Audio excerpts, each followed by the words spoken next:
श्रोतु नः सुभगा भवतुत्मना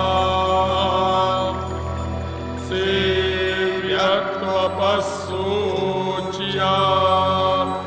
छिद्यमानया प्रदातु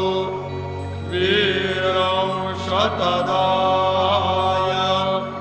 मुक्त्या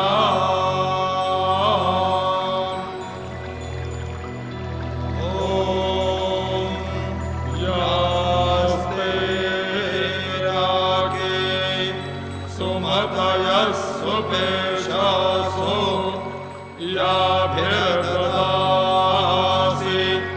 दाशुषे वसूनि अभिर्नो अद्य